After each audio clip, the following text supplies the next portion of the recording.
Hello friends, स्वागत है आपका जेके स्टडी आईक्यू में। आज पढ़ेंगे साइंस। साइंस का पहला अध्याय है भोजन। उसके बाद पढ़ेंगे हम भोजन के स्रोत, भोजन के अवयव, पोषक तत्व, कार्बोहाइड्रेट। तो पहला है भोजन। भोजन वह पोषक पदार्थ है जो किसी जीव द्वारा वृद्धि, कार्य, मरम्मत और जीवन क्रियाओं के संचालन हेतु ग्रहण किया जाता है। यह विभिन्न पदार्थों का मिश्रण होता है जिसकी मात्रा एवं उसके अवयव विभिन्न हो सकते हैं। सभी जीवधारियों को भोजन की आवश्यकता होती है। भोजन से हमें प्रोटीन, कार्बोहाइड्रेट, वसा, विटामिन तथा खनिज लवण प्राप्त होते हैं। इन सभी तत्वों की आवश्यकता हमारे विकास, वृद्धि तथा स्वास्थ्य के लिए होती है। अब है भोजन के स्रोत। पौधे तथा जंतु उत्पाद दोनों ही हमारे भोजन के मुख्य स्रोत हैं। अधिकांश भोज्य पदार्थ हमें कृषि तथा पशुपालन से प्राप्त होते हैं। विभिन्न प्रकार के फसली पौधों से हमें विविध प्रकार के भोज्य पदार्थ प्राप्त होते हैं। जंतुओं में गाय, भैंस, बकरी से हम दूध, कुक्कुट से मांस एवं अंडे, बकरी से मांस प्राप्त करते हैं। अब कुछ फसली पौधे हैं जिससे हम भोज्य पदार्थ प्राप्त करते हैं, जैसे अनाज है चावल, गेहूँ, मक्का, ज्वार, बाजरा। दलहन है चना, मटर, अरहर, मसूर, मूंग। तिलहन है सरसों, मूंगफली, सूरजमुखी, तिल।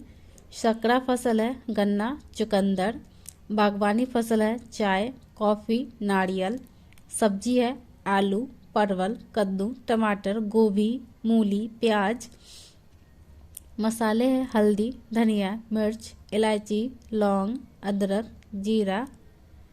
फल है आम, केला, नाशपाती, पपीता, संतरा, सेब। तीसरा टॉपिक है भोजन के अवयव। भोजन की उत्कृष्टता उसमें उपलब्ध पौष्टिक तत्वों के आधार पर तय की जाती है। ये पौष्टिक तत्व ही भोजन के अवयव होते हैं। पौष्टिक तत्व भोजन में पाए जाने वाले वे रासायनिक यौगिक हैं जो भोजन में से अवशोषित होकर हमारे स्वास्थ्य को बेहतर बनाते हैं। भोजन के मुख्य अवयव है कार्बोहाइड्रेट, प्रोटीन, वसा, विटामिन, खनिज, लवण, जल एवं रुझांश होते हैं। स्वस्थ शरीर के लिए इन विभिन्न अवयवों की हमारे भोजन में उपस्थिति आवश्यक होती है, जो निम्न प्रकार है। पोषक तत्व। भोजन के वे घटक जिनकी आवश्यकता शारीरिक वृद्धि, जनन, स्वस्थ जीवन के लिए प्रचुरता में होती है, पोषक तत्व कहलाते हैं।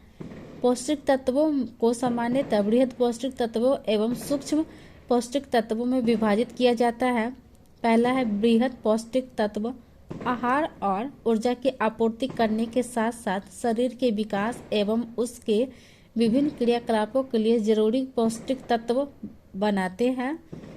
कार्बोहाइड्रेट, वसा, प्रोटीन, सूक्ष्म खनिज तत्व और जल बृहद पौष्टिक तत्व के अंतर्गत आते हैं। दूसरा है सूक्ष्म पौष्टिक तत्व। इन तत्वों में विटामिन, जल और वसा दोनों में घुलनशील और आवश्यक सूक्ष्म खनिज तत्व शामिल होते हैं। इन पौष्टिक तत्वों की पर्याप्त आपूर्ति अच्छे स्वास्थ्य, कार्यात्मक दक्षता एवं उत्पादकता के लिए मूलभूत आवश्यकता है। अगला टॉपिक है कार्बोहाइड्रेट। कार्बोहाइड्रेट पॉलीहाइड्रोक्सी एल्डिहाइड अथवा कीटोन होते हैं जो कार्बन, हाइड्रोजन एवं ऑक्सीजन से बने होते हैं। इन तीनों तत्वों का अनुपात कार्बोहाइड्रेट में सामान्यतः 1:2:1 होता है। इनका सामान्य सूत्र होता है CnH2O N होता है, जहाँ N कार्बन परमाणु की संख्या होती है। कार्बोहाइड्रेट हमारे शरीर हेतु ऊर्जा के मुख्य स्रोत होते हैं। ये ऑक्सीकरण के पश्चात शरीर में ऊर्जा उत्पन्न करते हैं। 1 ग्राम कार्बोहाइड्रेट बराबर 17 किलो जूल या 7 किलो कैलोरी ऊर्जा होती है। हमारे भोजन की कुल ऊर्जा में से लगभग 60 से 80% ऊर्जा कार्बोहाइड्रेट से आती है। कार्बोहाइड्रेट हमारे शरीर का लगभग 1% भाग बनाते हैं।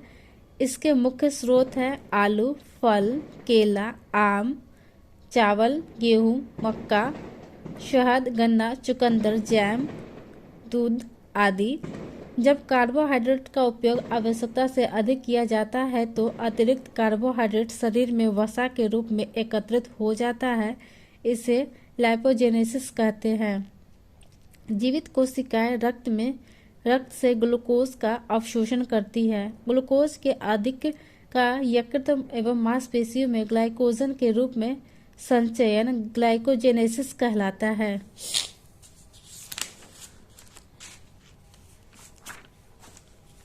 अगला टॉपिक है प्रोटीन।